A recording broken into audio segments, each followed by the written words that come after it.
This is Trinont. This is Path of Exile Necropolis. So, last we left off, we did Tier 3 maps, and Apricot Trin is now on the journey. Maybe try some Tier 4 maps. So, let's see. We're at a point where not only should we do Tier 4 maps, so maybe it's time to look at not necessarily a guide, but how other people might build characters like this. So, one thing that a lot of PoE players say is that you should follow a guide on your first playthrough so that you don't break your character. I kind of disagree about this. It depends on how far you really want to get in your first playthrough. If you want to get to the end game, not just end game, but if you want to get to like the end of the end game, yes, a guide will help. I still follow guides for builds that I want to take all the way to like the peak of the game. But if you want to just beat the campaign, you don't really need to follow a guide. Little tips and tricks will help, but like a build guide won't matter that much. And the other aspect is, this is a game that you kind of return to over time and see yourself getting better and better at. A build guide won't help that on the first playthrough, whereas starting off fresh will. Now that being, not to mention, a lot of build guides assume prior knowledge of the game in certain aspects, like what are bandits in Act 2? What are pantheons? So honestly, even finding a guide's really hard. There's a few. There's the Enki Archwitch build, and that one is good because it tells you how to play the game. I think Maxwell is kind of okay, but from what I saw, it still has some confusing points that might hold back new players. But today we're not going to look at a guide, but we are going to look at something similar. There is a website called... Oh yeah, let's change the music to... No, we'll leave it to be Hideout. There is a website called... I'm going to turn off Call to Arms and Automation temporarily too.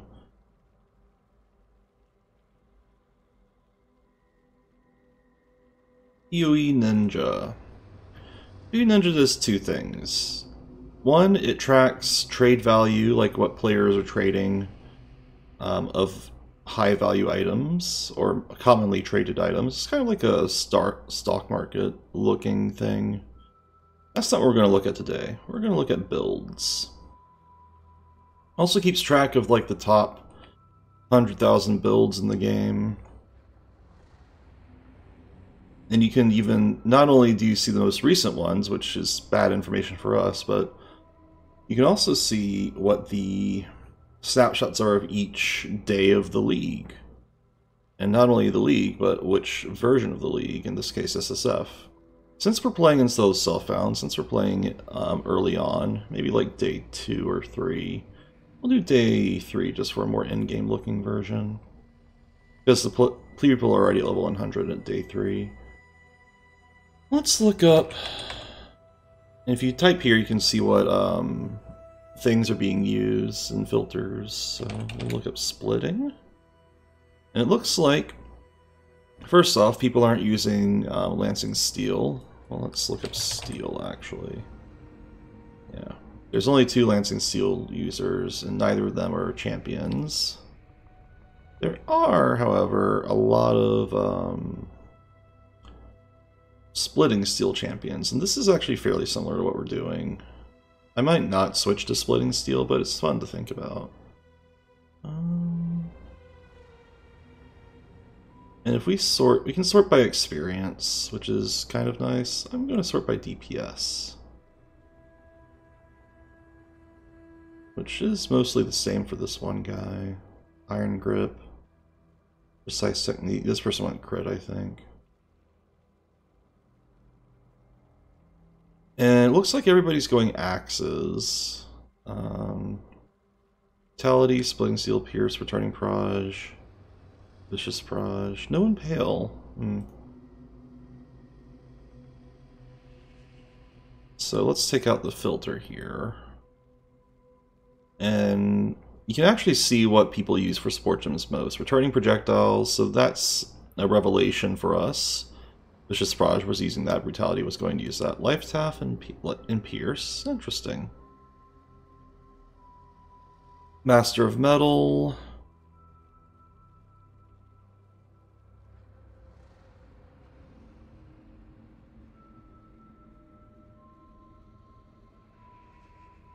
Wait, isn't that a thing that we have on our champion? I should have looked at that. Not gone for the other thing. Oh well. Anyways. That's fine. So this tells us like the most common nodes taken. And the Atlas doesn't really matter that much. And what bandits we take, kill all. We killed all, so that makes sense. Pantheons, masteries, yeah. So this is a way to get a glean of what other builds might be running. So even though we're not running Splitting Steel, we're running Lancing Steel, this is still a very similar idea. Uniques, we don't really have these uniques yet, but Garden Chart actually might help us. I think we have a Garden Chart that dropped. If we come across Perseverance, that'll be great, but not needed. I'm not going to look at a build guide planner just yet, that'll be for next time. But we can have some idea of how to maybe look at the game now. So isn't that neat? I think over the epilogue we'll be going over some common third-party tools for the game. So currently we have Maim, Pierce. We might actually put Maim on Ancestral Protector. Not sure where we can fit that. Or Stone Golem's actually kind of useless. This Frostblink Void Manipulation tech is neat, but honestly, maybe a level 1 Frostblink is better. Well, we do have a level 1 Frostblink. Reflect shouldn't kill us for that. So if we do Ancestral Protector and Maim, maybe even the Stone Golem.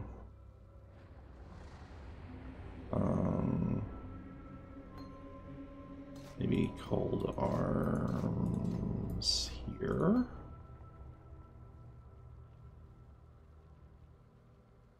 And then Vicious Proj doesn't matter that much. Because for 12 mana, how much mana does it cost with this? 15. Let me just see here.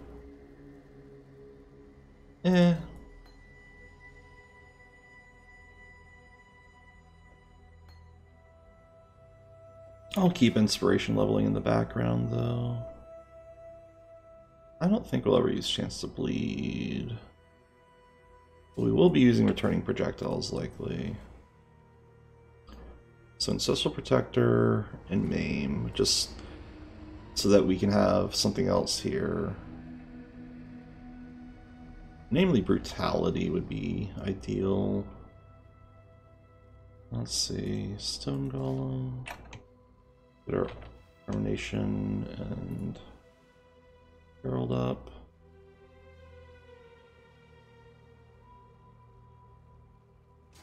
And let's try Brutality real quick.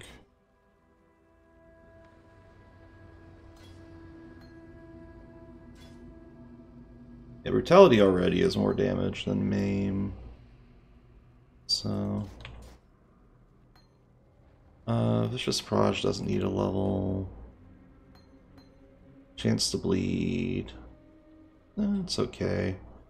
Pierce. Honestly, Returning Projectiles might be better than Brutality. At least for clear. I think we do need Impale. Looking at our skill tree, I just realized that Master of Metal is a thing we can unlock. So, do I have 10 refund points? I do.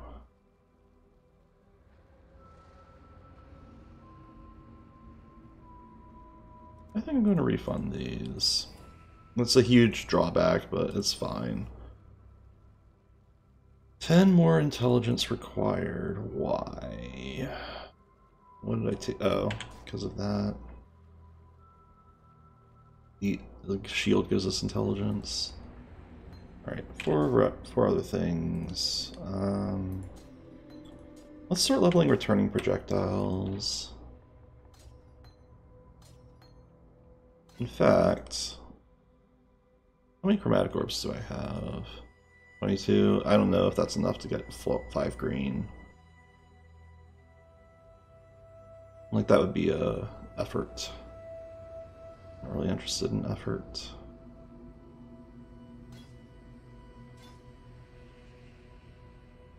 How much impale chance do we have with just 92? So that gets us to 100. Do we have Dread Banner on? Yeah, okay. If I could get 100% impale chance without impale, I could definitely put returning projectiles on.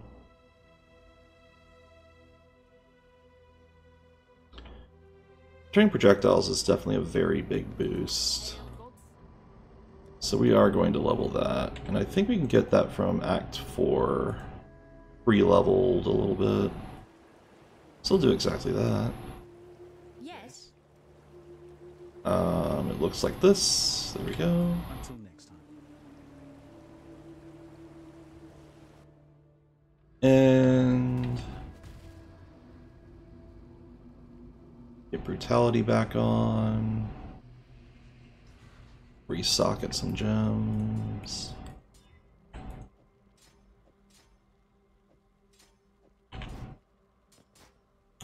And then turn all this on.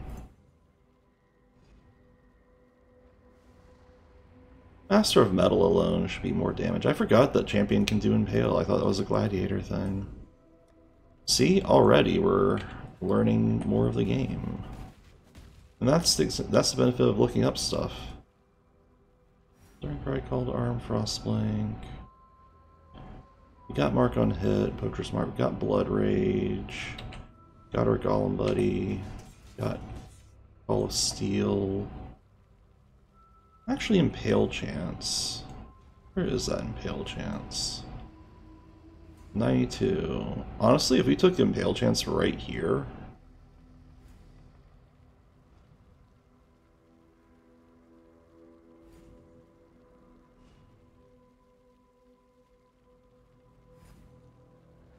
we'd have full Impale Chance without having the Impale support. Though this has Impale effects, that is more damage, so...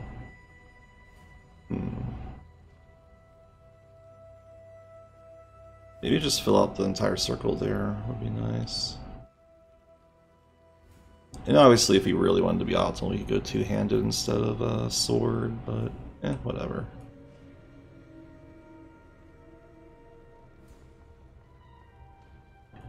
We shall continue forth the way we are. Alright, now we need to figure out this last gem here. And that could be precision, maybe.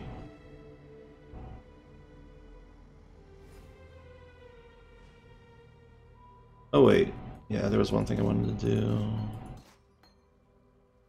And that was link this.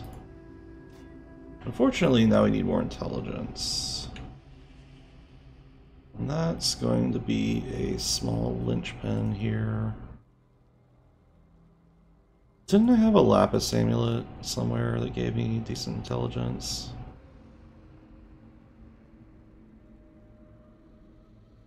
Because currently we have a citrine. Fire and lightning. You know what? This might be the way to go.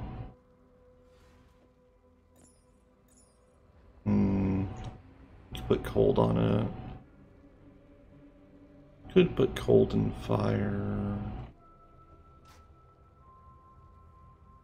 Wait, already this is better. Has less life, but we can fix that very soon. Okay, well.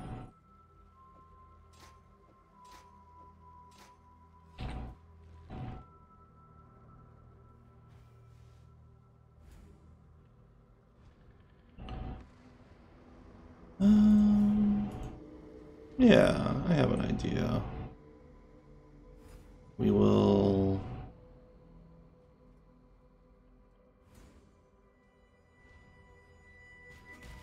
Yeah, we can just craft a life on this, frankly, and we'll be fine. We don't have enough alchemy orbs, that is hilarious. Am I really that low? I am. Here, let's vendor some useless items at least. That might help speed up our alchemy process. You're selling me these. I hope you're not expecting much in return.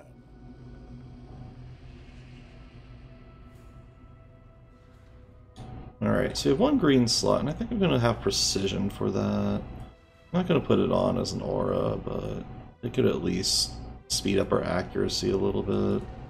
We're going to get a level 1 version because precision reserves a flat mana amount. I'd rather not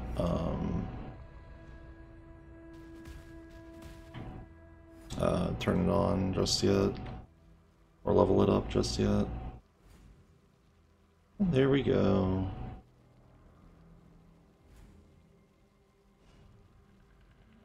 Alright, you have a setup. So let's do tier 4 maps.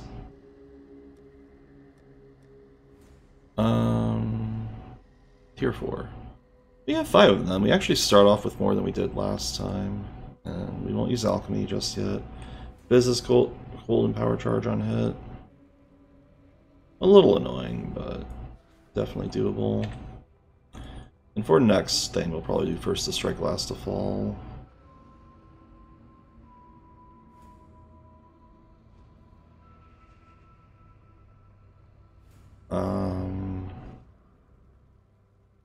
Alright.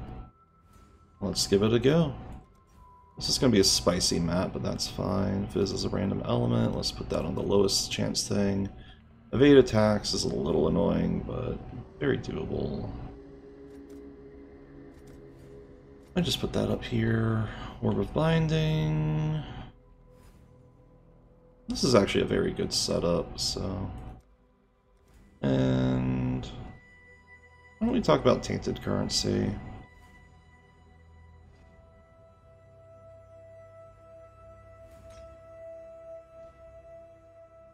Wait, let's put that right here.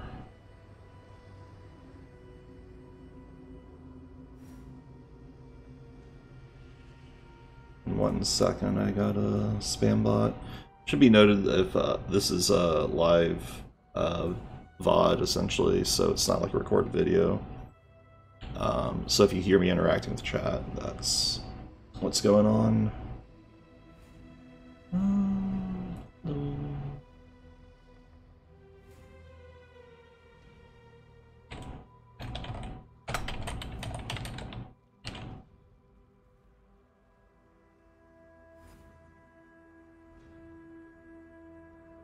But yeah, I figure maybe we can use some of these.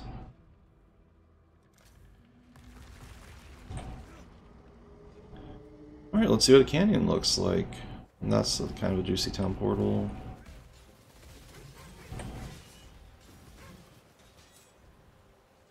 You won't level up precision just yet.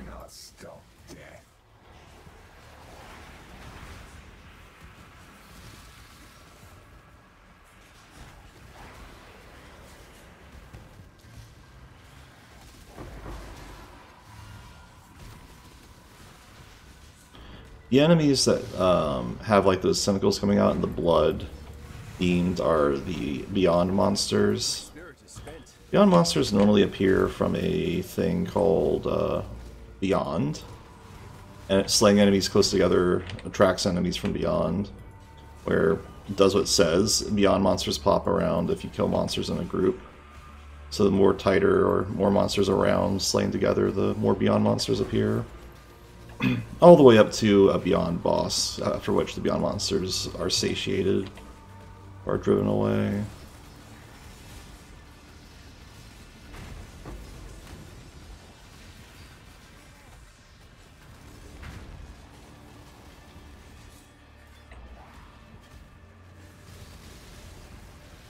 There's 3 Beyond factions.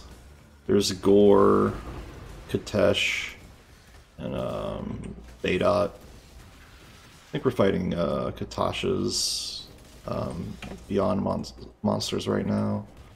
They used to be actually just reused assets of like bandits colored red. They got new models and new attacks, and a new overhaul of how they worked. And I want to say 3.19 Calandra League. And they're actually a re-implementation of a thing called Scourge, which was another league, 3.16. They basically took the Beyond monsters from Scourge and put them into as bosses in as the normal enemies for the Beyond. Makes sense. There were some bosses that aren't in the game anymore as a result, but they were just, again, reused assets. Why is Ultimatum so popular today? Why is Trial Master so keen on playing? Oh, it's the 5-round challenger. Yeah. Oh yeah, I have to just change my filter back. Hang on. Let's do that real quick. There should be more loot showing now. Defeat waves of enemies.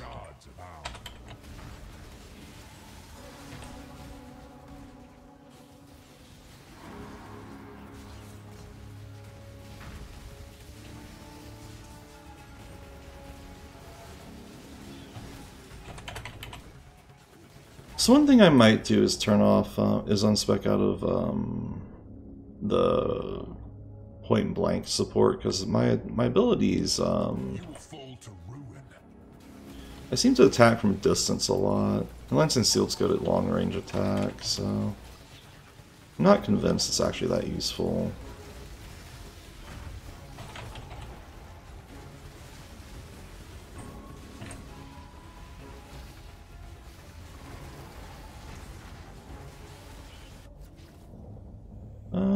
Do we want to keep going? I kind of do.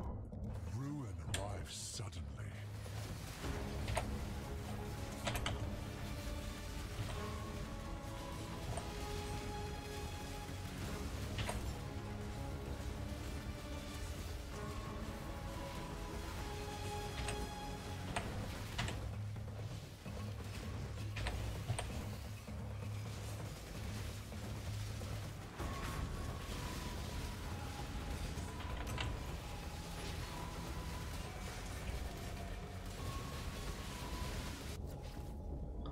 And we can get an intrinsic catalyst if we keep going.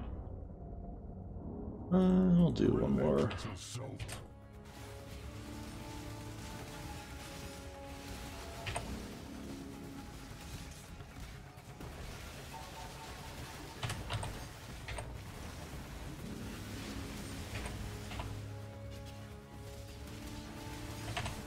Right, they're doing physical damage as cold. No.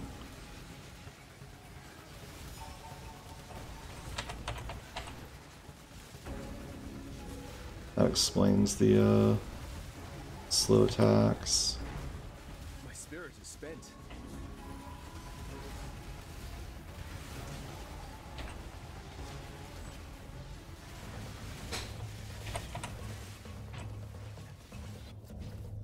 And we'll just take the rewards. Reduce effective shock. That's actually not a bad corrupt.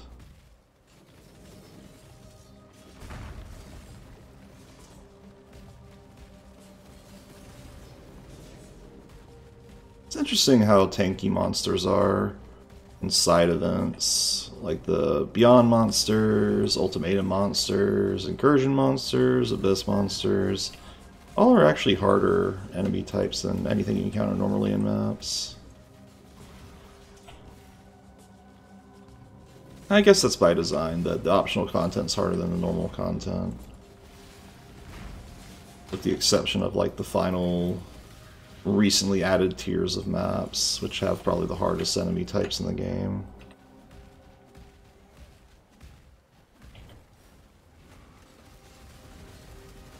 But that's kind of like I think some of it's power creep, where like they have to add something harder and harder each time they add a new event.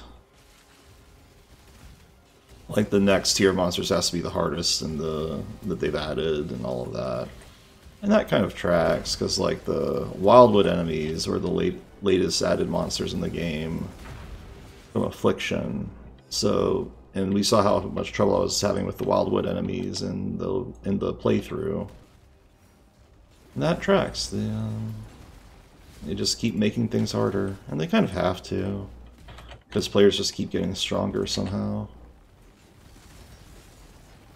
Kind of sucks for the beginning of a playthrough, though, when you have these very difficult enemy types coming around. Uh-oh. That beam attack doesn't make you doesn't deal damage directly, but it makes you take more damage, more physical damage. It's actually really good for a Spectre. Necromancers that raise enemies raise that particular enemy type to get a damage boost out of it.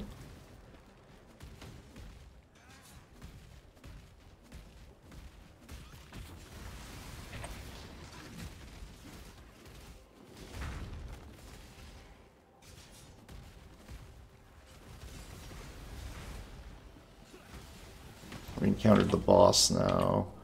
You can tell because I got stopped by a rain of arrows attack. This boss has a gimmick where one enrages when the other dies. That's about it.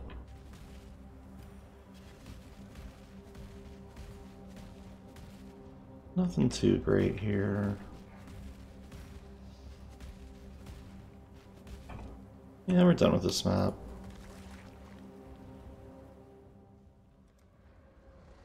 Alright, so beeline towards Shaping the Skies. And then we have options opening up to us.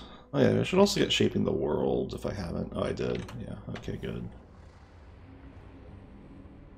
Hello. I don't know what that piece of currency He's referring to the Val Orb. And honestly, it looks unnerving. Val Orbs are unnerving. They have like an angry face on them. They're like an angry version of a Chaos Orb. The Chaos Orb actually has a face on its icon art too. This actually doesn't really benefit from me aside the shock reduction.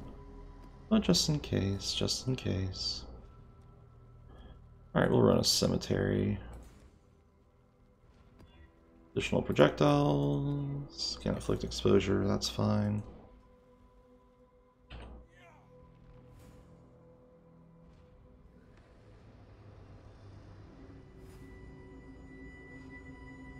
One thing I could do is put on Life Tap. I don't think that's actually the best option here.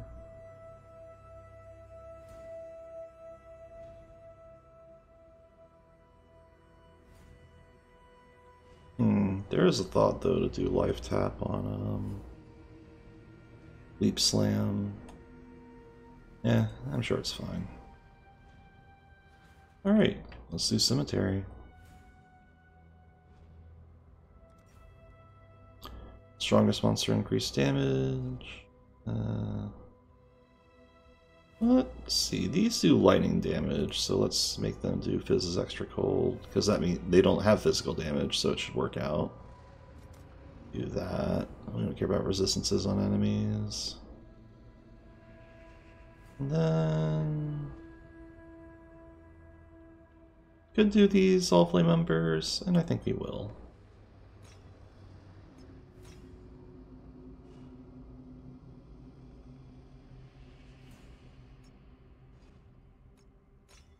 Why not?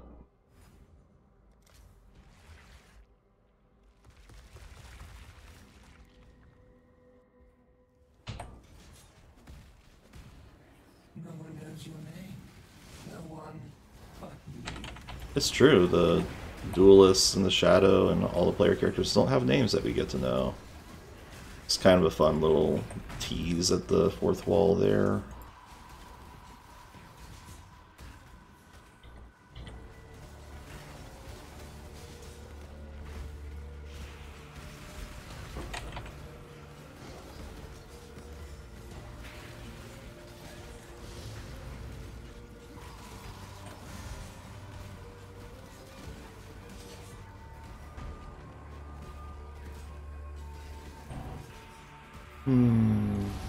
Cardinal round shield should be okay.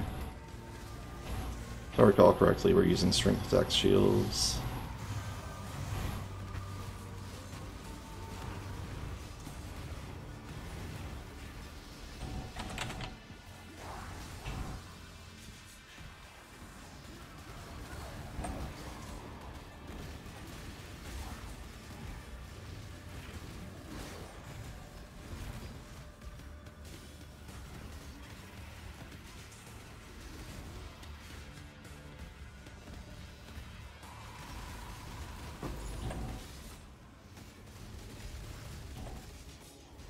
Medium cluster jewel.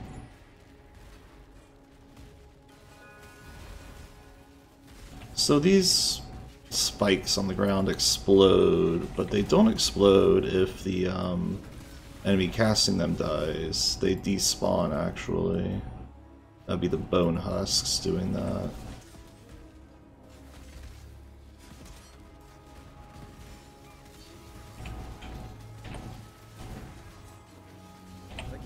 Just yet.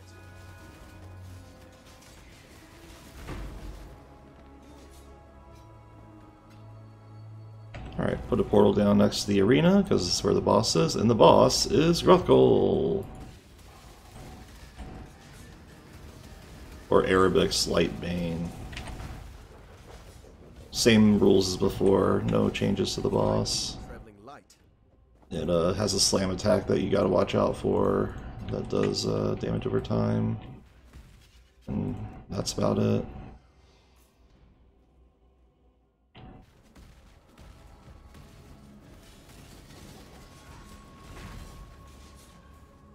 These Legion boots might be okay. Not convinced though. Hydra Scale or Worm Scale would be better.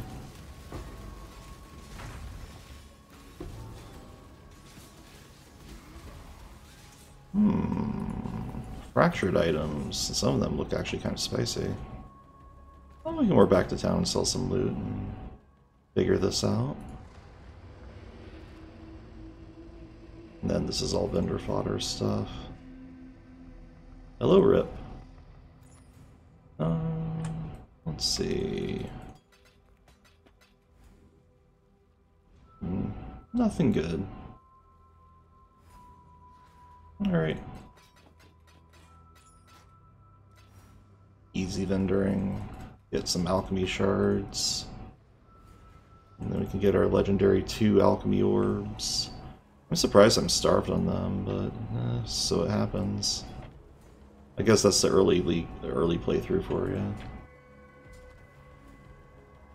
And the rest of these are bad, so I'm not going to bother with them.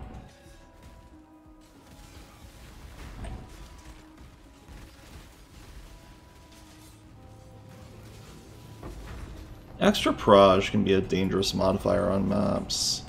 Monsters fire 2 additional projectiles. The big thing that it does is things that already shotgun, like have extra proj already, suddenly fire like extra proj. So like that Bone Spire explosion shoots extra projectiles suddenly, or attacks that overlap and suddenly overlap a lot more with 2 extra proj. So it's not the easiest mod to look out for. It's not the most dangerous modifier, but it can surprise you sometimes when enemies fire additional projectiles. Also, I'm huge!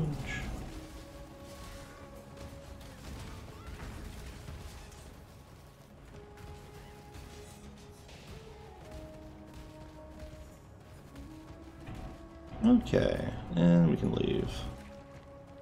That map is done. Alright, so we got a level. One thing I want to do is I want to get rid of Point Blank. I don't think it's actually helping us as much as I think it would be.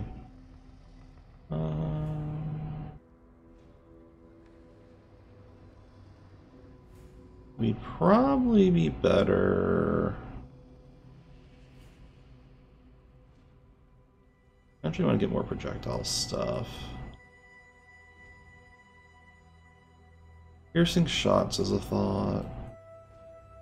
I think we're going up here for Born to Fight, yes, but We already got that. Hello, Inquisitor Alice. I'm humming and hawing overbuild stuff. I also took out the Conqueror for Master of Metal, which makes sense. The Impale character going for Impale Chance. Who would have thought? Or for the Impale node. I honestly forgot the champion used Impale, or had a specialty for it, yet here we are. So...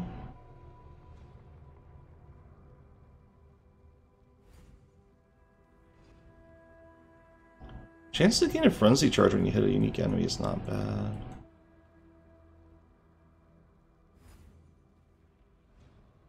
Pulling strike, going for mark damage might not be bad either. Mark the prey, but there's not many nodes. Well, they actually do benefit from extra projectiles, and it's weird enough, some of these nodes actually help us. Funny that. I kind of feel cursed going up that side of the tree, but it might actually be useful.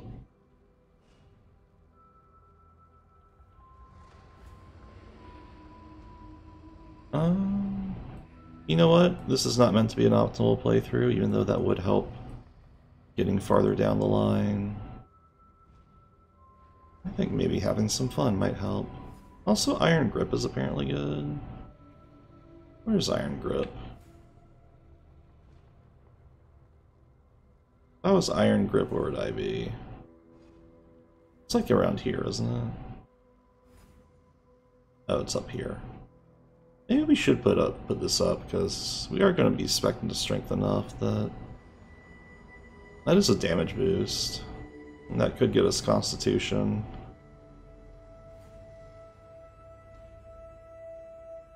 Maybe Sentinel if I felt the need. Take the Wheel of Life.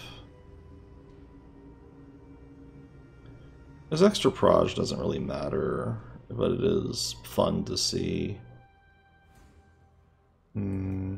Decisions. I'll beeline to Iron Grip, get some extra life and stuff for it. Why not?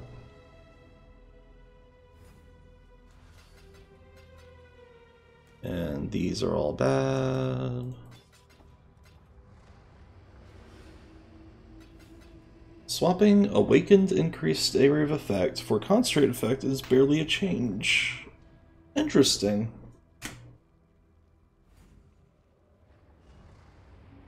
Sometimes the game's like that, where you think that swapping a gem for another gem will have drastic changes, and they are suddenly very similar. Even in stuff like area of effect adjustments. That is intriguing. Well, this is already rare, so let's see if it does anything onto us. Not a bad map. Steel charges on hits, a little annoying, but overall this is fine. We'll do some Foundry.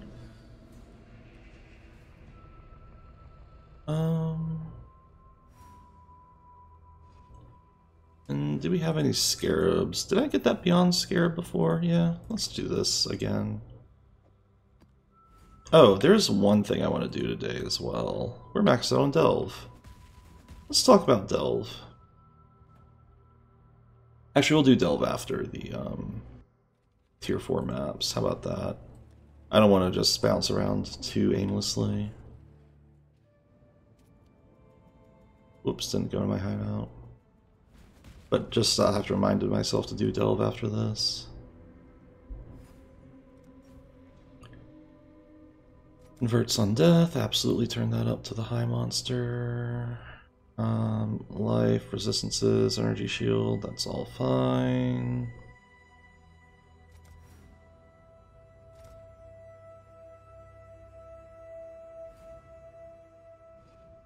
Not really, yeah, we'll run it like this.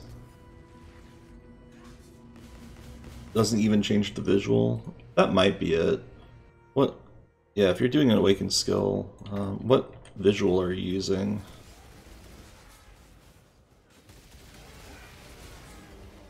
So these red dots are the Beyond mechanic, where once enough of them appear, Beyond monsters will start spawning in.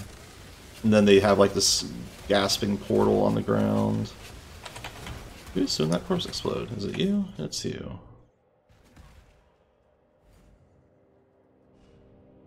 Blade Vortex. I think Blade Vortex does have an area visual change. Pretty sure. Unless it's like an MTX of it. So I certainly remember area of effect when I played it. There's some Beyond monsters. The laser beam from the Beyond monsters is from a Baydot enemy. Baydot enemies can also be... You can also tell what they are because they look more pale than the red, gory versions of Beyond. They're like pale angels and stuff. And Baydot is the angel of death or something in the game. Ironic given the lore of that character. She's the angel of death, but also the offerer of immortality.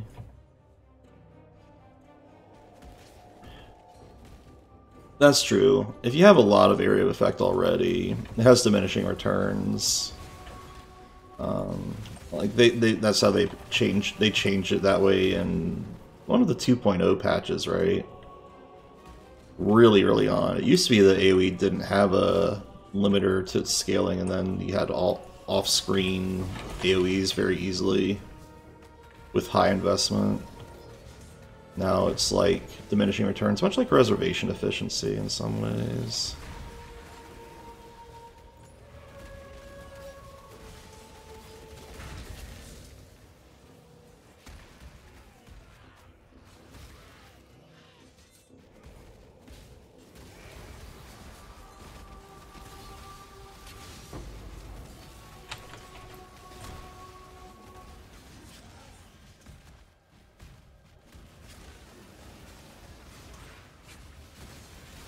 More pale enemies.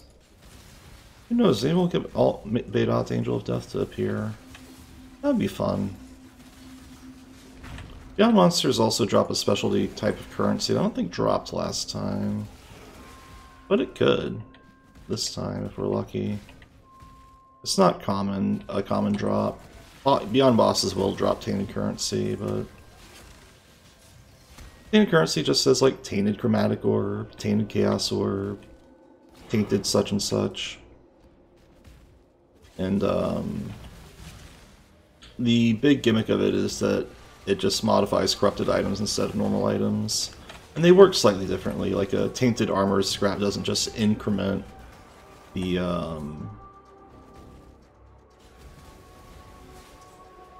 tainted chaos orbs, for instance, don't just increment the quality of an item, but they randomize it between 1 and 30 instead of 1 and 20. And fusings are very valuable for their effects. Tainted fusings, where it is a random chance if it goes up 1 or down 1, rather than a pure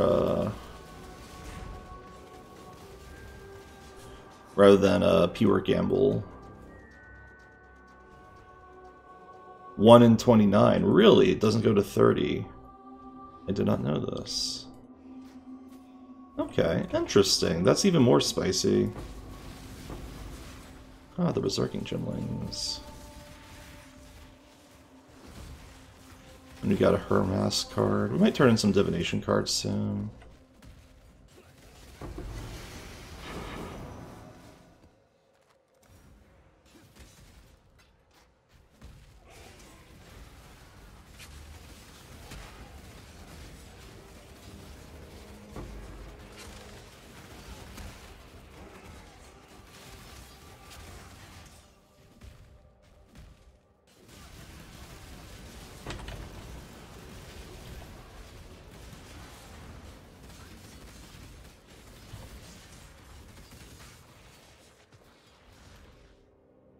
Don't need that Eternal Life Flask. I think the Val Buckler we got is called the Thousand Teeth Temu. It's a Thorn's shield, as it were, where it just reflects physical damage, or reflects damage back. But not like a percent amount, but just like a flat amount. Like if an enemy hit you, you deal 1 to 1,000 damage back for the Thousand Teeth Temu, for instance. Thorns is actually really bad in Path of Exile. Reflecting damage back at enemies is basically not a build in this game. It's not really viable. Pity the person that tries to make a reflect damage back build in this game. It will not work. And one of the few bait and switches of the game, really. Yeah, Thousand Teeth Temu. Even with 1,000 to 10,000 physical damage reflected on block, it's still not worth it. Not at level 63.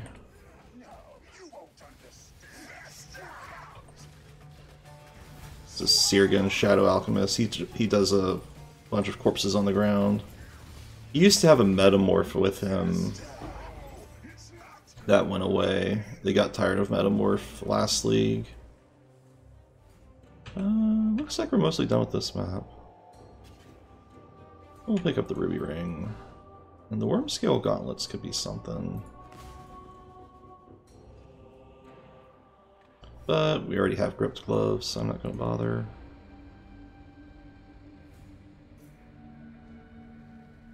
Alright. Identify it all.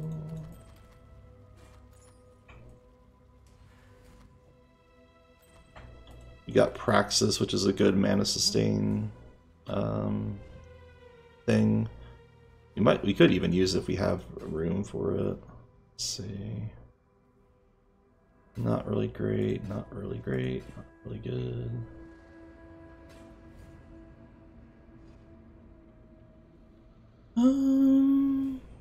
Tempting. No it isn't. Fire, lightning, strength, maybe.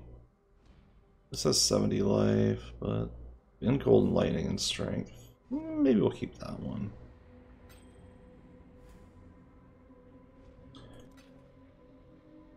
Lewis has accuracy and cold res and a little bit of dexterity. We'll keep this too.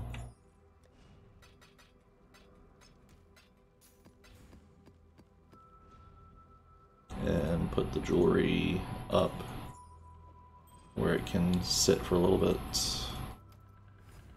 And I hoard uniques in this unique tab I bought. This is actually not really... It's kind of nice if you're collecting all the uniques, but ultimately uniques are not worth hoarding unless you're just going for a collectathon. Yeah, Purifying Flame has a really large area. It's true. That spell does a lot of AoE. Primordial Pool. This one is a little threatening. His monsters have physical damage, so they're taking less damage on this map. But you know what? That's a little bit of bravery without a dash of recklessness, as Hawkeye Ghost says in Dark Souls 1 DLC.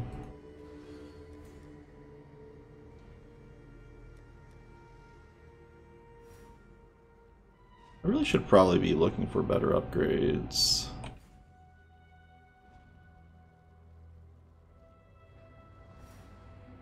Like, this legit might be a better, just straight up upgrade for me, and I didn't take a look at it earlier. Oh well, we'll get to it later.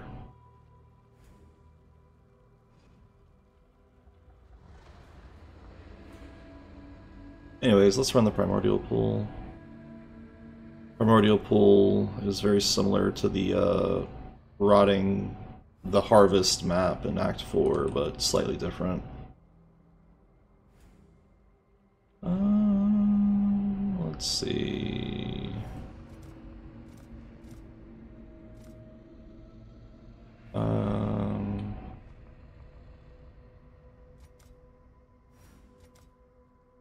This is fine.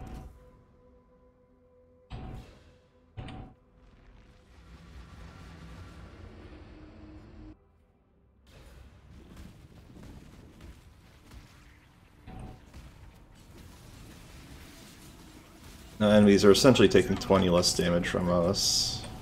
Actually, I think that it's less. They're still taking full damage because they have the overwhelm physical damage reduction effect, which should apply here. So enemies are taking full amount of my pithy little damage.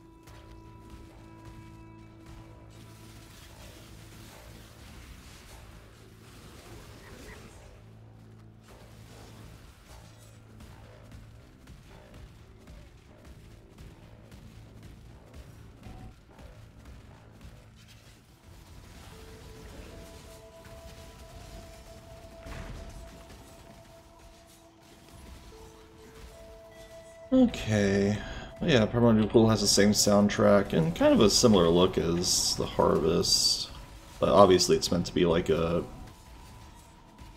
pool, I guess, rather than like a demonic nightmare world that kind of looks like it.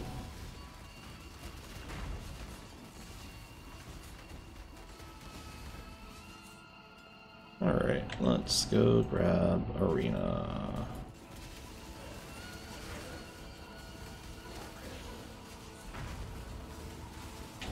Say the unique boss is possessed with Rogue's Grip. I honestly forget what that does. I forget what Tormented Spirit's effects do, and I really shouldn't. I think it makes them do more damage of some sort. And all Tormented mods effectively make them do more other things. All make them faster in general, I think.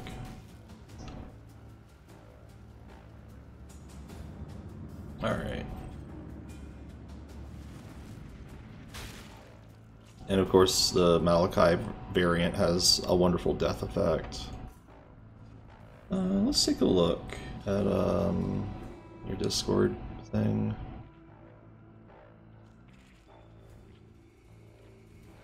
That's definitely an AoE. I love it. I'll pick these up. They could be okay.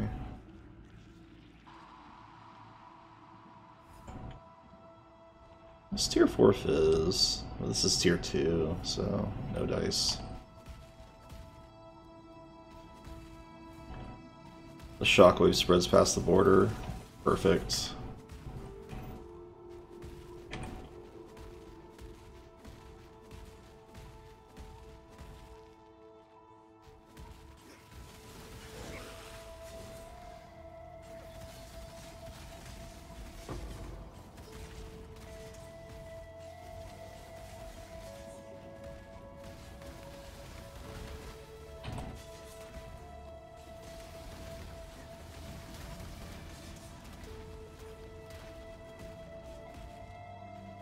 Would make Ritual really easy, as long as it did damage and you were survivable, yeah.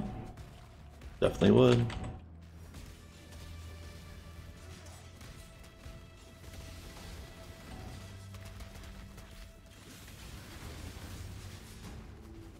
I seem to be being set on fire. This is not ideal.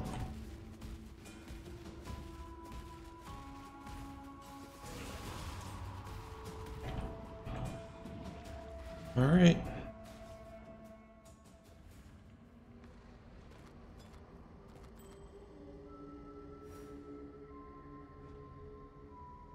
I think you mentioned that you got your playtime back and it was less than you expected overall. I think I read that.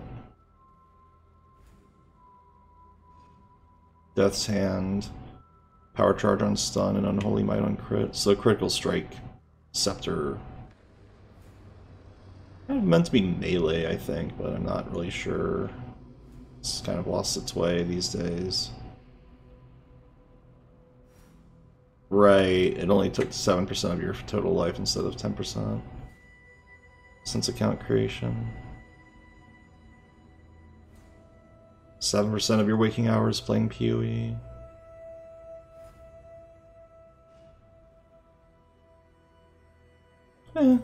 There's other people spend plenty of time on hobbies. It's not, I don't know.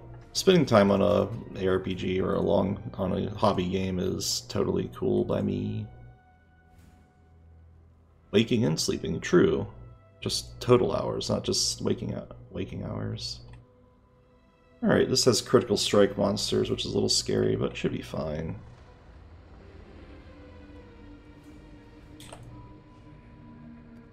Val Pyramid.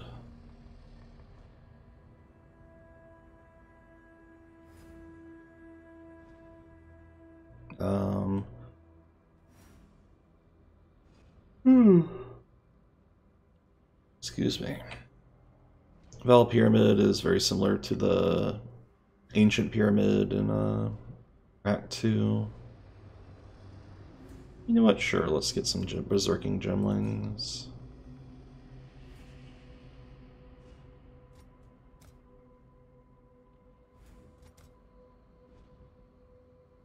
And yeah, this is fine.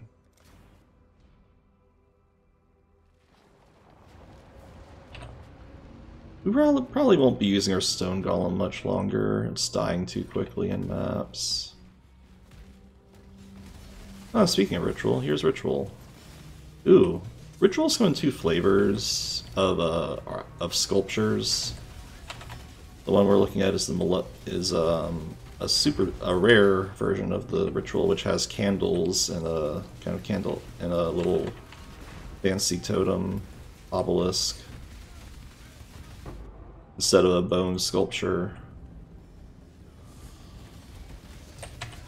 That's a lot of surprise damage.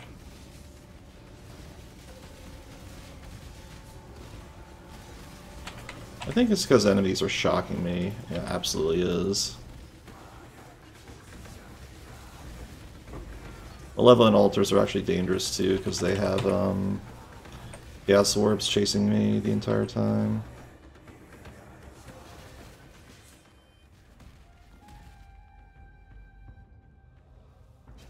Reused Gore Portal? What, the Ritual? Oh, this? Yeah. I guess it is, isn't it? Use that, skin that buffalo, I guess.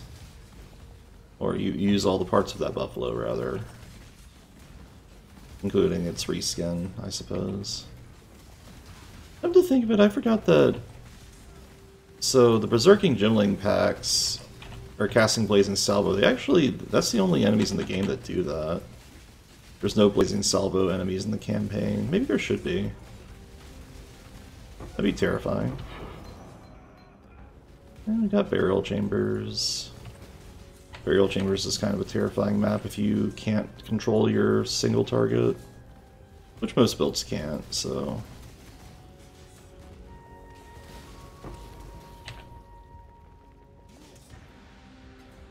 And that's fine, it's just interesting to think of.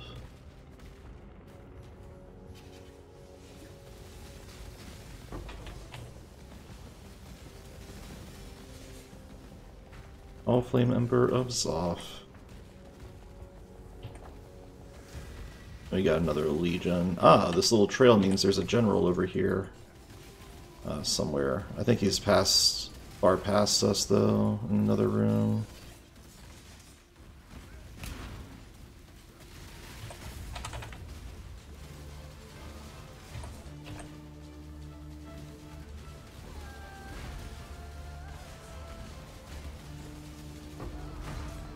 So, yeah, there was a Legion General back there, but I think it was in a different walled-off area, so no dice on getting it done.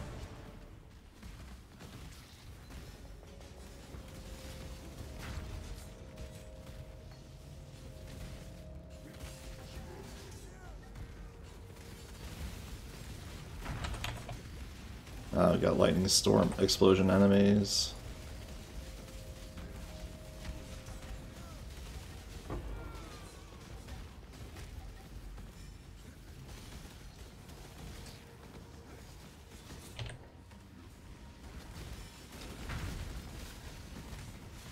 And since this enemy's resurrecting his minions, there's going to be constant explosions on the ground. Slightly annoying, that.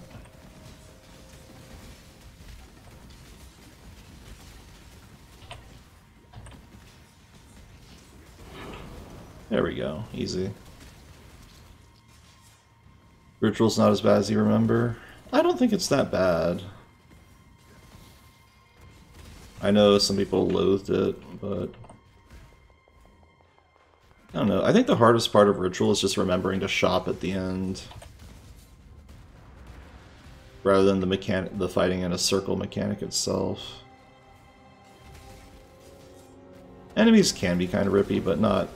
They're only as rippy as like the map area you're already in. As long as you can either instantly kill enemies or are tanky enough to be in the middle of them, Ritual's not too bad.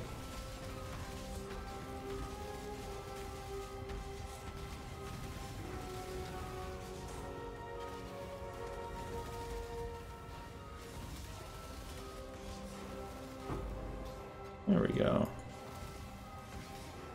Superior Flicker Strike. I have no idea what that enemy was doing, but they were just running into a wall. They got walled.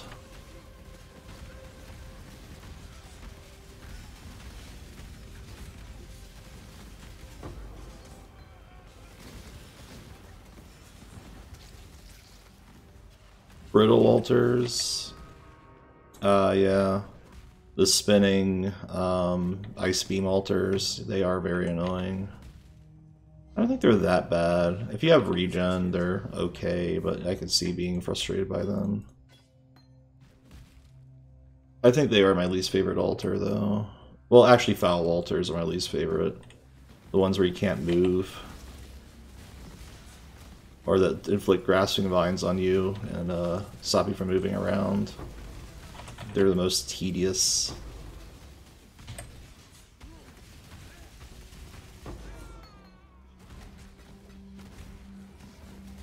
All-Flame Member of Chula. That's actually pretty good. Let's see.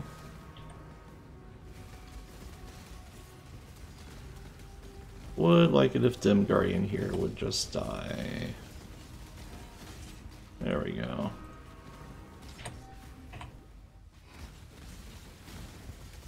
Oh, we got an exploding crystal enemy.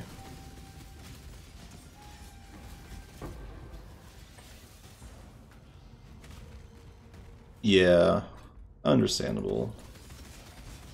Yeah, without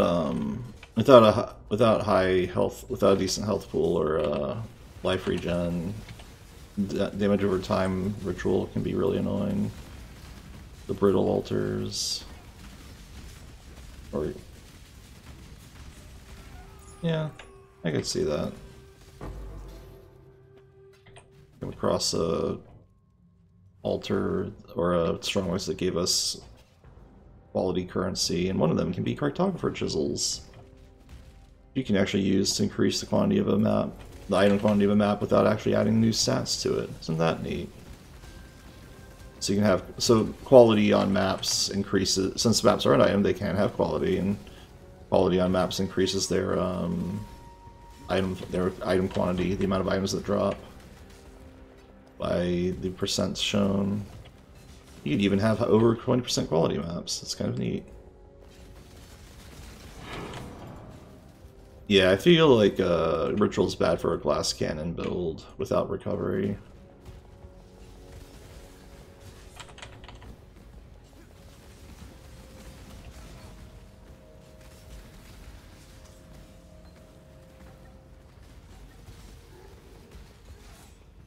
Should have a ritual in here somewhere.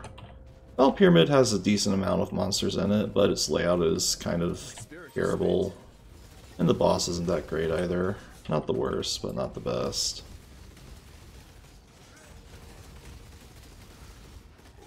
I believe in traveling light. And we got all these levels.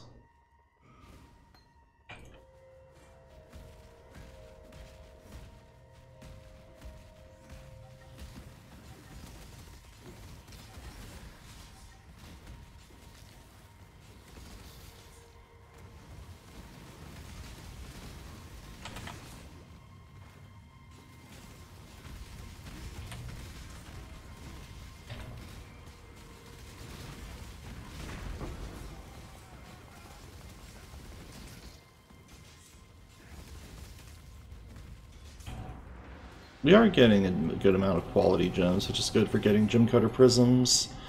Gem cutter prisms are actually a pretty uncommon drop in the game, and they are very useful. Adding quality to gems gives them added effects, and you end up needing a lot of them in a playthrough. Even on my main character, I still haven't gotten all my gems to high quality, but some of that's out of laziness. Not a fan of this hasted guy here.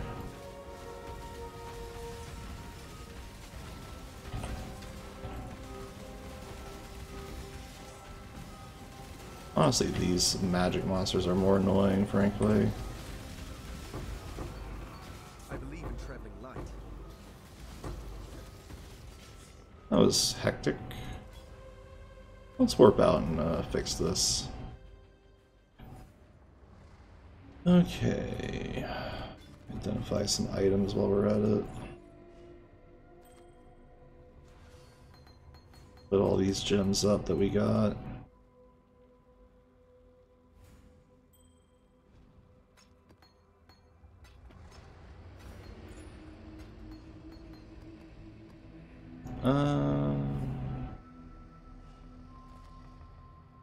Yeah, none of this matters, so...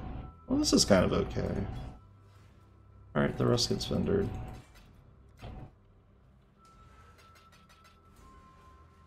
I saw 2 resistances and some life on a high armor base glove. And, you know, at first glance that's enough to just keep it and then appraise it later. This Necromancer, I tell ya. Oh, you have life regen. That explains a lot. Also just annoyingly tanky.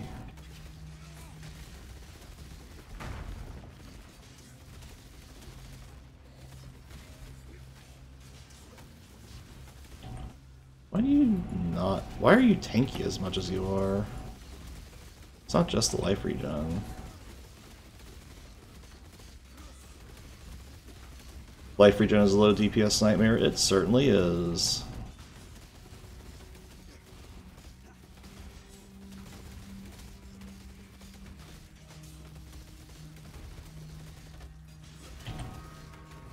But we do enough damage to whittle its health bar down.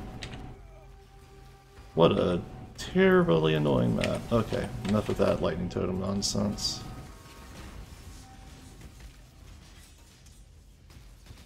What was this haunted mod? That's a good question.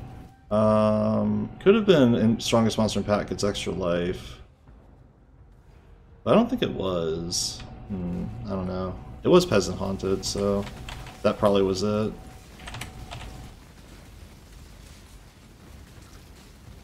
Something's doing a lot of damage to us.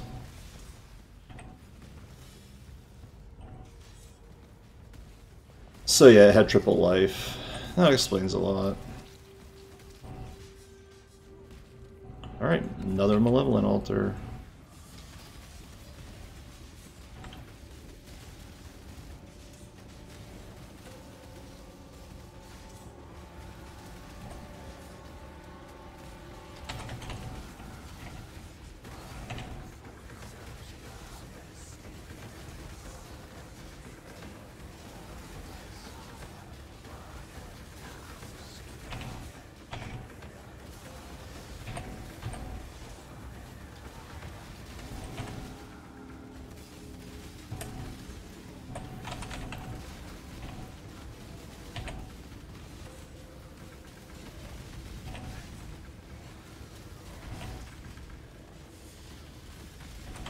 Yeah, let's get Totem out, make him take more damage. Something's still alive. It's you. How annoying.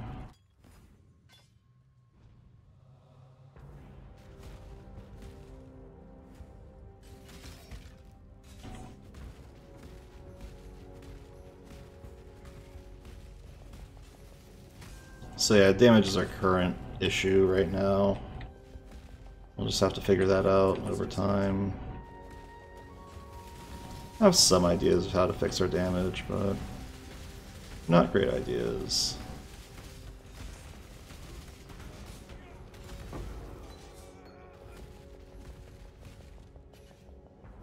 Alright, here we go.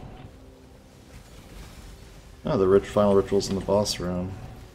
The boss is 3 enemies. They're the Dominus monsters, the Hollow Queen, or the False Queen, the Hollow Lady, forget the other one. But they're based off Orcus the Reaver, Kali the Crazed, and whatever the third one is. And we did it! Yay! Let's put a portal down. If a ritual fails, if you die in a ritual, the monsters despawn.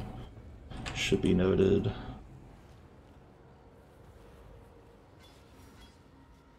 Alright, I'm gonna hide loot so I can see the map better.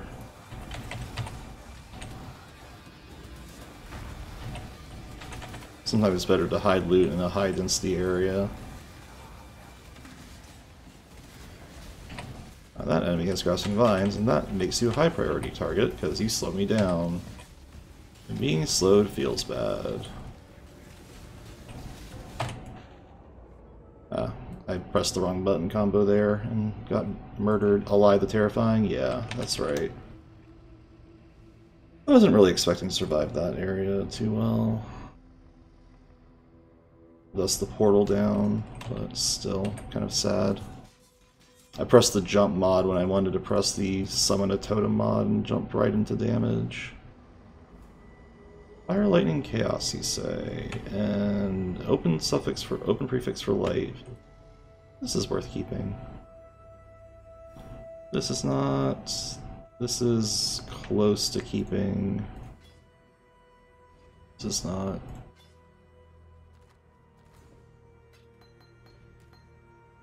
Okay. And we finally get Shaping the Skies. And since the map is done, we can purchase the ritual here. 1 Chaos Orb. Orbs of Binding aren't really great, so I'll take the Chaos Orb. I'll take the Orbs of Horizon, honestly. We've been using those. And the map's mostly done. Okay.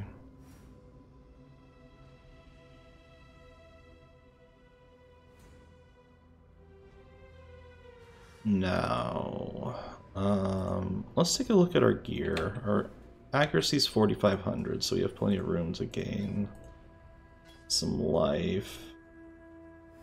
I think this amulet was going to get some life on it. Yeah, that's for starters. Now this does not have... This could have cold and lightning crafted onto it as well.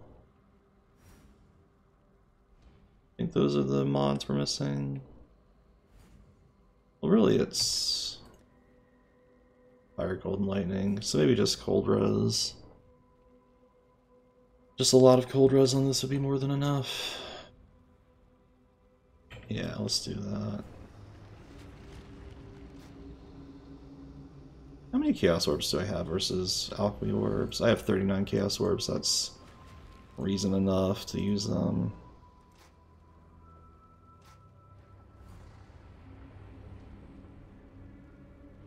Now this, unfortunately, is better than these right now, so...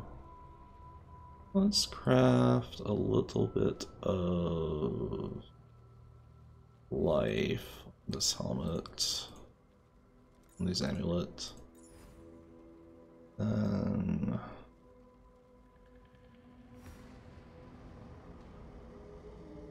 for this, let me just make sure our resistances are okay. Fire res is a little low, but it's serviceable. Yeah, I think we'll be fine. Just need to quickly grab some gems. Gem sockets, rather. And shuffle the colors. There we go, and link it. And voila, we immediately have an upgrade. And our life pool grows ever so steadily. Very tempted to keep this, even though it doesn't have The cold and lightning damage to attacks is pointless. And this actually is really good if we just craft some life on it. Or don't even have to craft life on it. There's a way to mitigate that. There's a way to benefit from chest armors not having life. So this actually could be very good for us.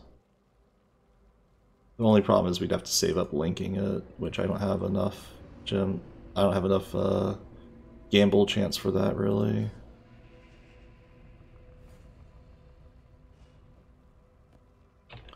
What's my Chaos Res 2? There is an argument for putting this on, this cold res on it. But it could have fire res. This is absolutely a potential upgrade. The Tool of Hunger, true. That is a one, but I was thinking of a mastery instead.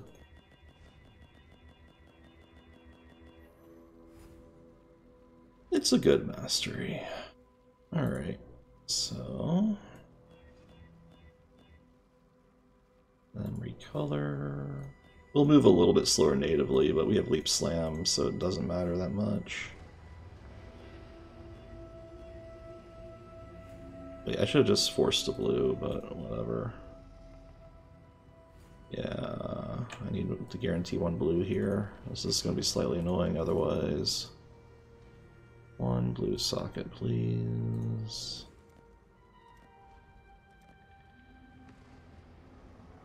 You're going to do this to me, aren't you?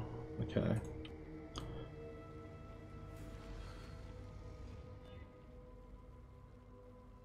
And we fit red elsewhere. We do faster attacks and...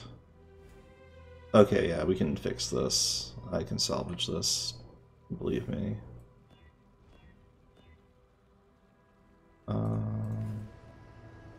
Do automation and leap slam and faster attacks and steel skin here. Then color this all red if we're lucky. If not, I'll just buy a chromatic orb from town. And look at that. All our ores on one piece of gear.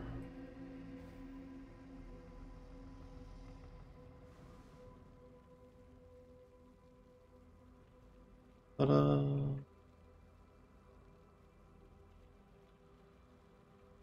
Wait, I don't need precision on either. I can just leave that be.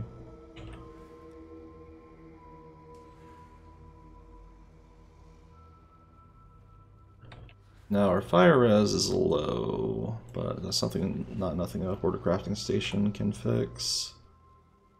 Or alternatively,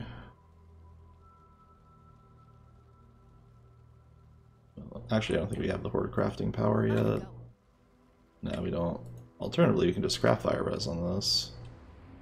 And already we're way overcapped on cold res, and that means that we have a wasted stat, but I think it's still fine. I'm gonna keep this around. Alright, let's take a look at other pieces of gear while we're at it. I don't think this is ever going to be good.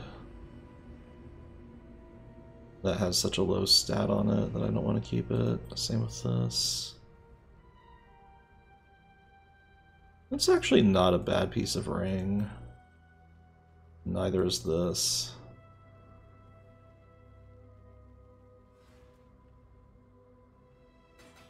Get a grassing mail. I'll do that once I collect 60 breach rings, just you wait.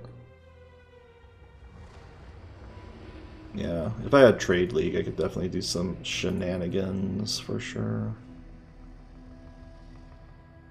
Alright, symbol should be the R key. Okay. Well, we re-geared a little bit. Our life pool is probably actually lower because the strength I got increased my life a little bit more, but it's relatively the same. And I think this works out okay. So now we have all our tier 4s completed that we have available currently. But that's not going to stop us from doing some more with the Power of Orbs of Horizon. Cells, there we go. This is lightning, maim on hit. Maim is annoying enough that I don't want to run it. This is dangerous too, but whatever, let's have fun.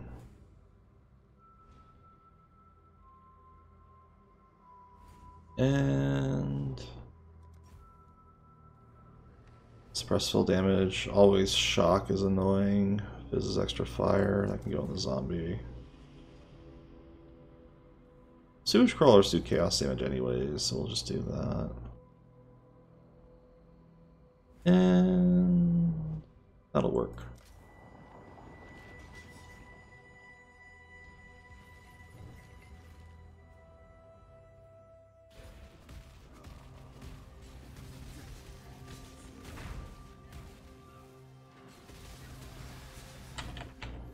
We're being set on fire. That's very annoying.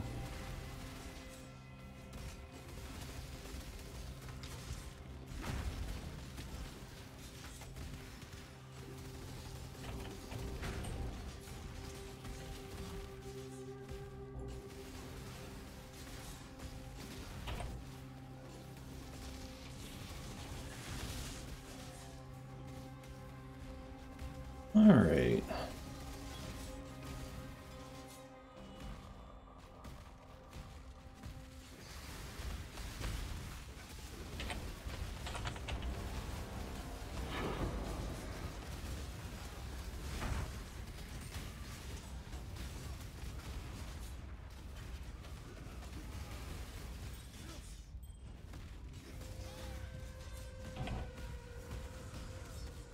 I forgot to show loot. I forgot to turn that back on from last time. Oh well. It's not a big deal. That's what I get for hiding loot at all in that ritual. That's okay. I don't think anything important dropped on the ground, at least.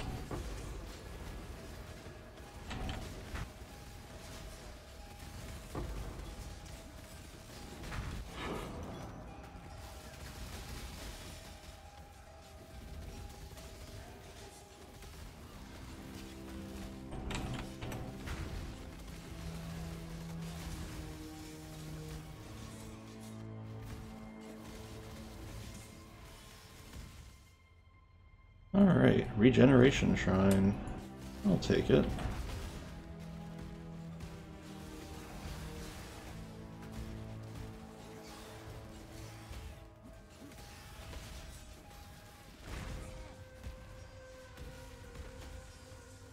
Aha!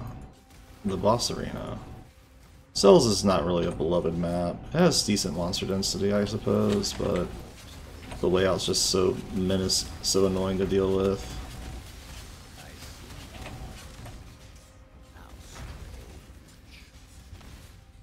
That unless you have like a really good corner clearing map, even then you get stuck on it and can leap through stuff. Which a lot of builds do. Like if you can consistently leap over stuff and don't care about corners, and we do care about corners enough.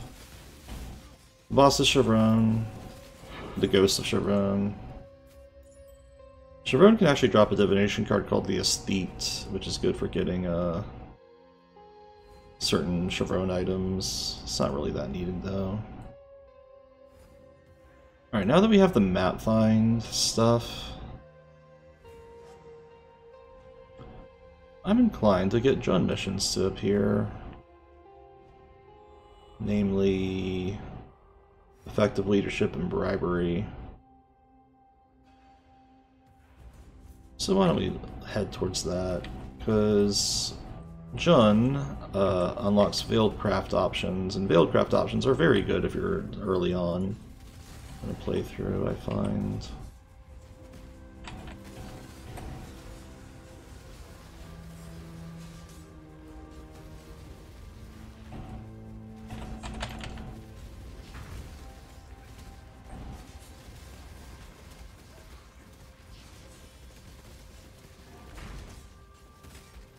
Did I unspec out of point blank yet?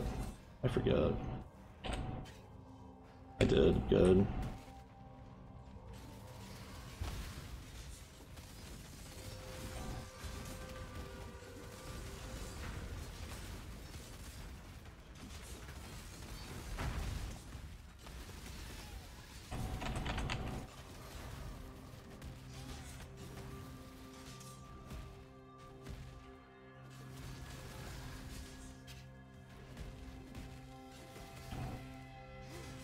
Oh, we got an abyss step here.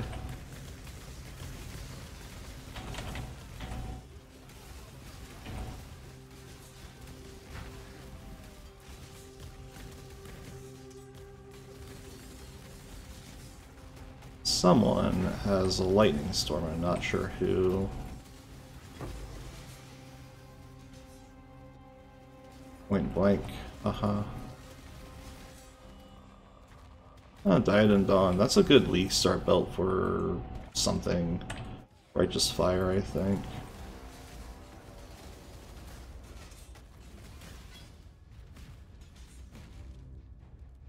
But yeah, given how long range this build is, point blank seems kind of useless half the time.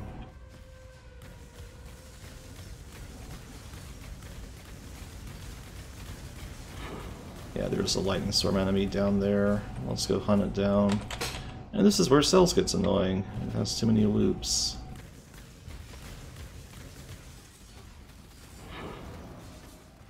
Another burial chambers map into Siege. Okay.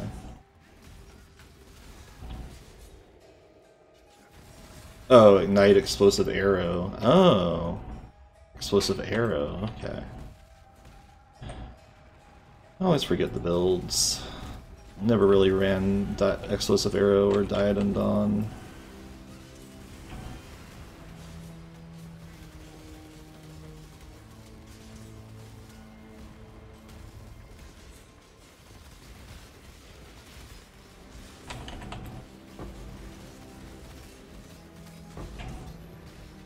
I believe in traveling light.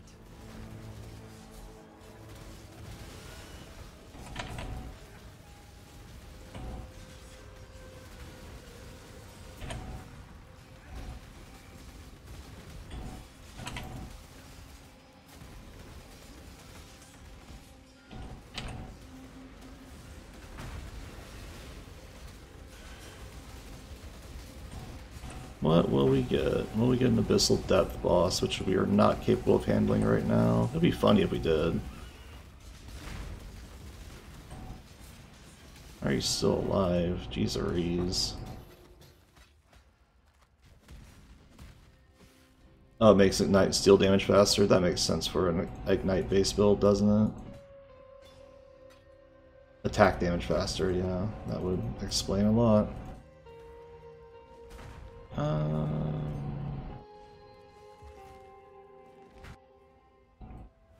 Let's identify some items and get back in the fray.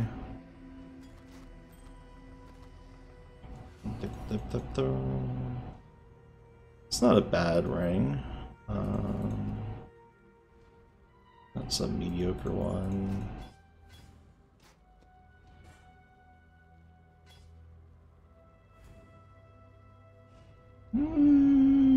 Nah. Okay, let's see.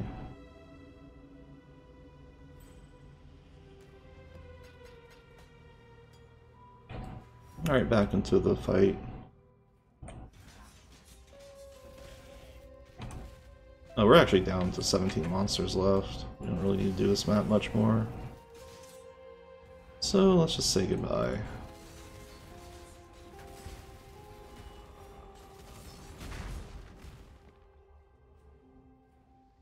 Alright.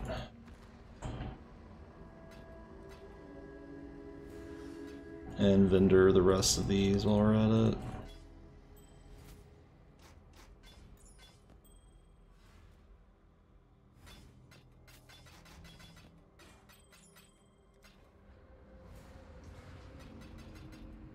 Alright, let's see. Do we have any 3-to-1s?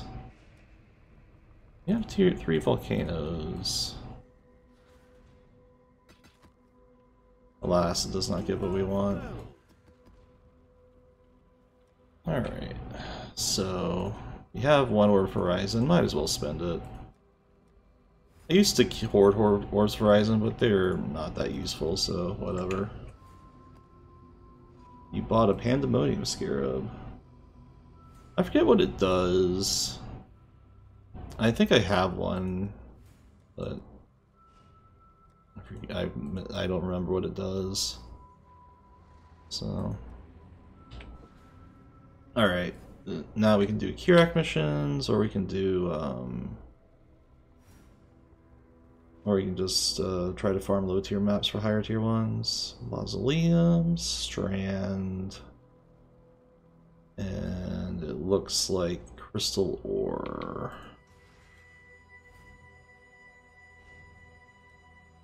And we don't have any of those, so let's see if we can get the map's place with Atlas Boss. Yeah, I do have that one. Should be intriguing. Would be good for with a map boss drop node. And it looks like Kirak is not cooperating today. So we shall run a Kirak mission. We are looking for... This is where the Explorer scouting reports come into play. Oh, Wakawara Twahu. I hate this map, but we should probably run it. There is a fields map. The only good part about this map is the music. Unfortunately, it is probably worth doing.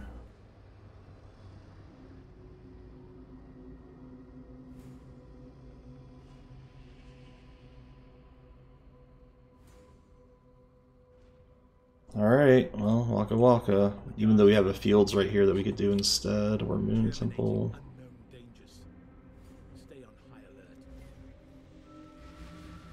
Wakaraira is generally not a bad map all the way up until the boss, and then it becomes torture.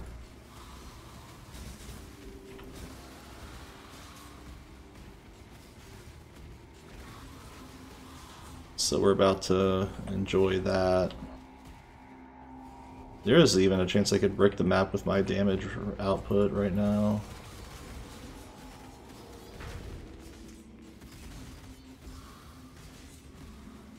Has one unique modifier where your light radius and item find decays over time, but killing enemies increases it.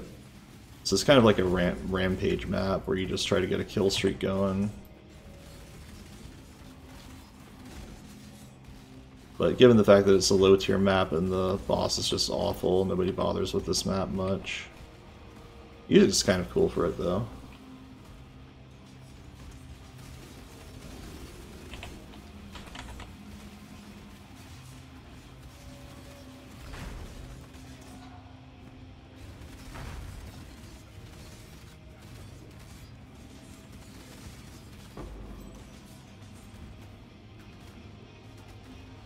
Alright, and now for the fun part.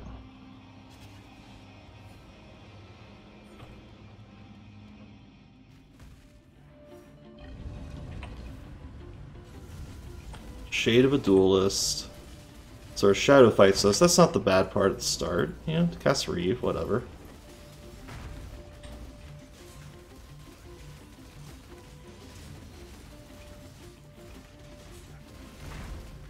But then we get the Tormented Temptress.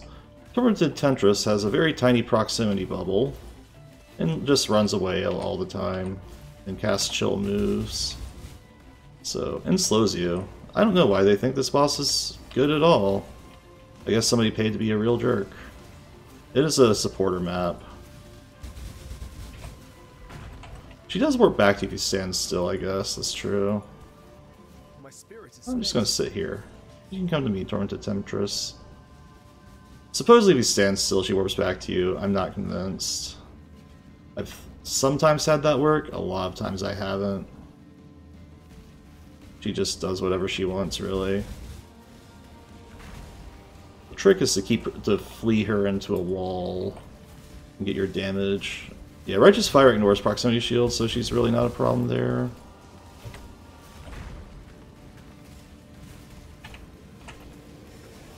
And she frostwalled me again, so...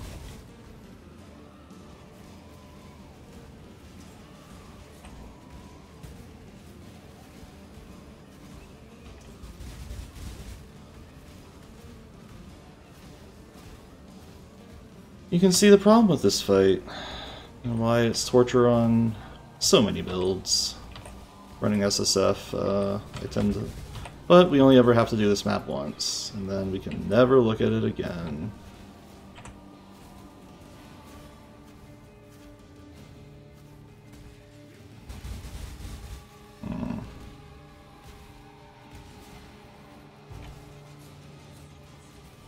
Come on. Get over here. But you want to come over this way? No? Okay. You just want to warp to me temporarily and then run away.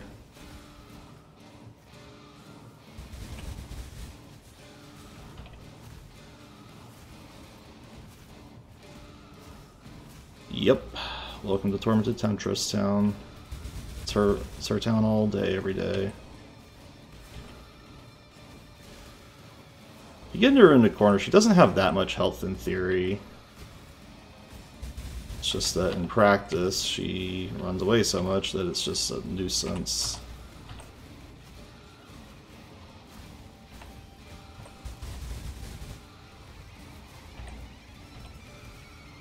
God, I hate this fight.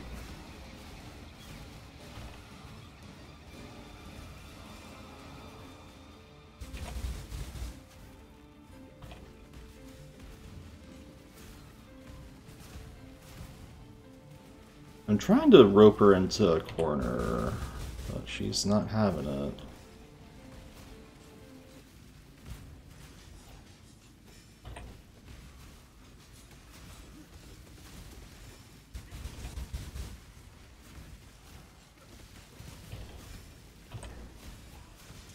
And the music didn't even gave up too. Even the music was sick of this. It's funny. Just like, dude, come on.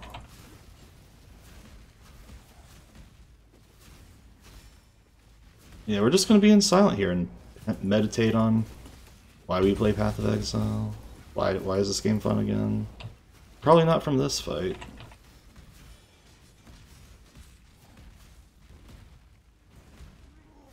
My spirit is spent. Yeah, I'm going to take off Vitality a little bit. Just keep my mana up a little bit. I don't have life tap.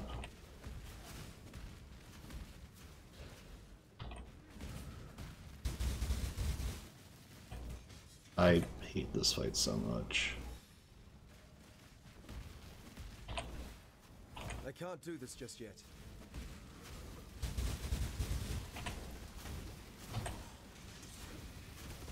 At least she can wall herself in, so that helps. In theory. Almost dead.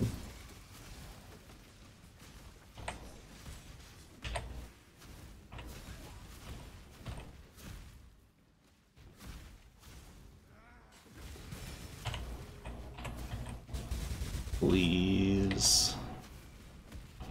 Just stop. And we're not freeze immune, so it's even worse. I have a chill and freeze removal flask, but it only goes so far. Come on, get over here. That kind of helped. The temporal bubble does not help at all.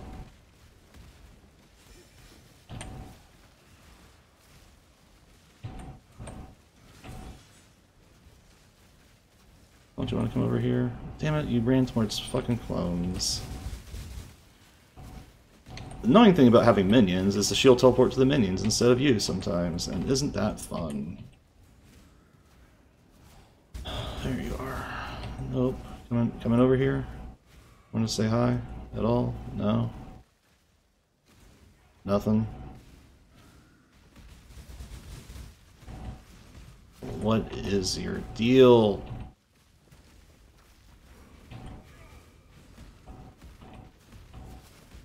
Yeah. Supposedly she teleports to you, or to somebody, to an ally. I'm half convinced that's just bullshit sometimes. Like, her AI is supposed to do that, but it's like finicky and it's not reliable. So honestly, the best answer to this is have a build that doesn't care about proximity shield at all, and that's it. That's this fight. It sucks. It sucks so much. Without it, you just have to hope that you can wall her off, and maybe things get better. Doesn't help that we're temporal chained.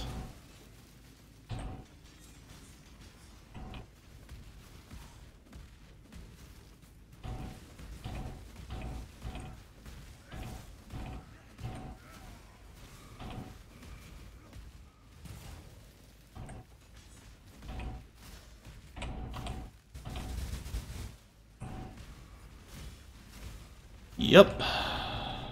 My spirit is spent. And she has energy shield, so she can get that back. Isn't that great?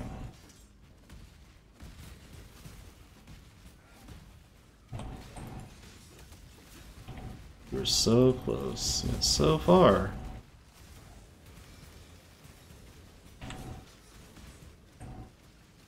Come on, get to me. Thank you for your support there.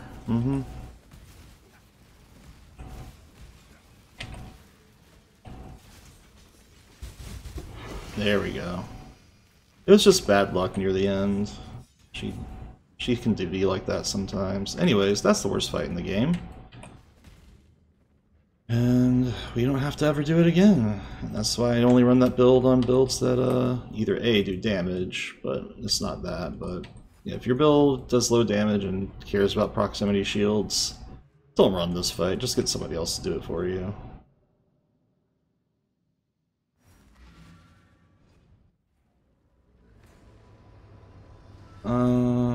Let's see. But that does refresh Kirak's store a little bit, so let's go say hi to Kirak a little bit. Hello, is your shop any better? Not really. Volcano actually might serve us well here. For a weird reason that you might not think. Might be able to get the tier 3 we need now.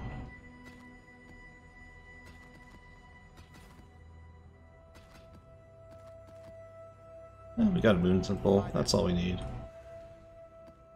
And then Magicify it. Augment it. I don't like 2 damage mods there. There we go.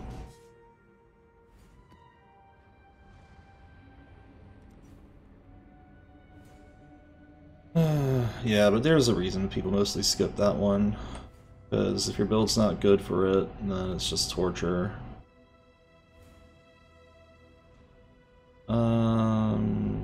I think this is fine.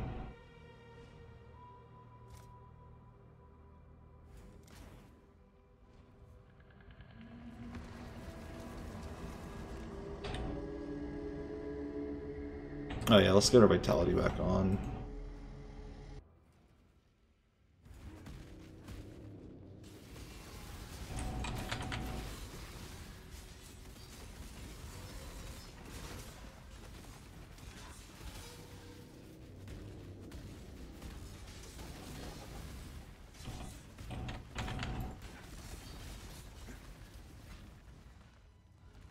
There are worse monsters to fight in this game, but those are usually consigned to being rare monsters with bad mods being rolled. I think as far as scripted encounters, that is either the worst or tied for second as far as worst fights in the game. The worst fight being a semi-mandatory one, actually, so we'll have fun with that eventually, if we get there. It's later down the line, though. Involves a certain tier 11 super boss. Practice makes perfect.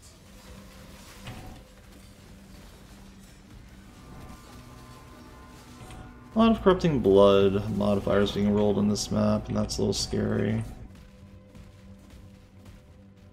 What's the worst fight? I'll give you a hint. It involves a sludge phase. Ah, our first heist quest.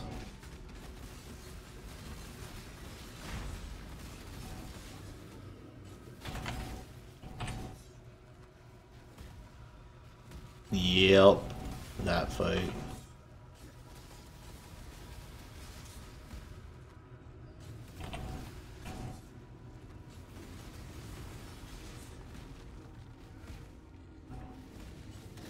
You know the one.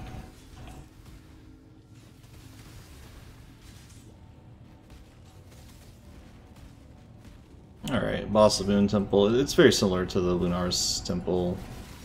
It's just Dusk over again, except it's called Cerbert, Crescent's Point. Or is it Sherbert? Are you an ice cream, theoretically? Pretty easy fight, though. Alright, we'll get Betrayal mission chance to appear. Always see fights different people don't like. I don't even mind the other worst boss. I mean, I mind Wakawara Twahu's boss, the Tormented Temptress, for reasons that you saw. But as far as the other fight I was alluding to, it's just one of the most, like, infamous bosses in the game, really. I would argue that there's not a lot to like there. I've not seen, if ever, any, at least rarely, any fans of that fight. The best you could say is it can be over quick if you know what you're doing and can play it right.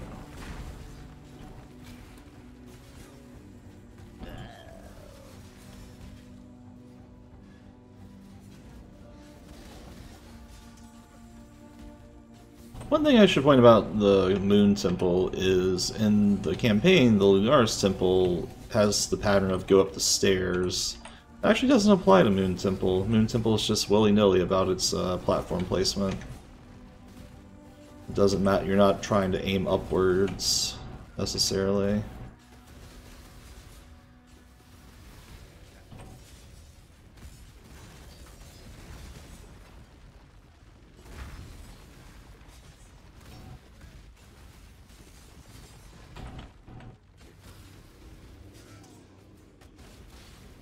Yeah, that's the best I've heard about that other fight. It's like it's not like it doesn't bother people, but I think it's still like that's the best praise I've ever heard of that fight. So I think I could see it being the worst fight in the game in a lot of ways.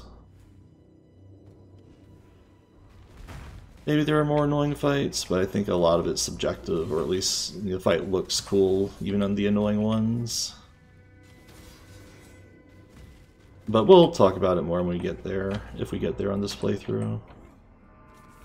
Which might not happen, because I don't know how far this playthrough is going to go. At this rate, character's already running out of steam. Or is it?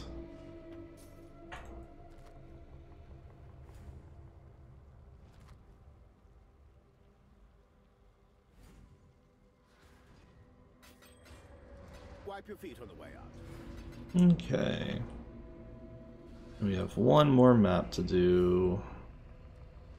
That is Fields. And I think we'll have to rely on Kirak for this. Long day.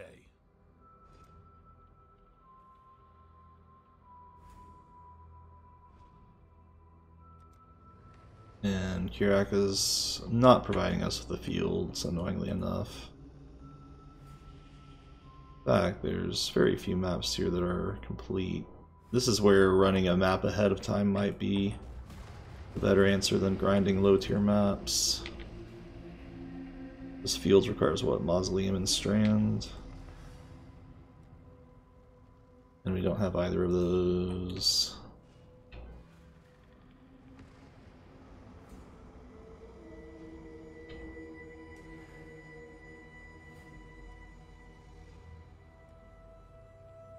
And this is where maybe running the high tier 5s might matter more than leaving one tier 4 behind.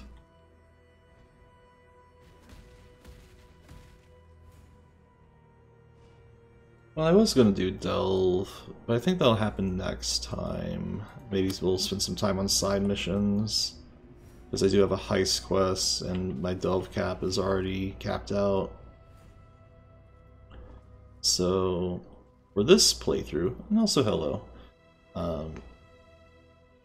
while I will be playing more other stuff on stream, I think for this session we'll pause the playthrough and consider our character a little bit more later. So,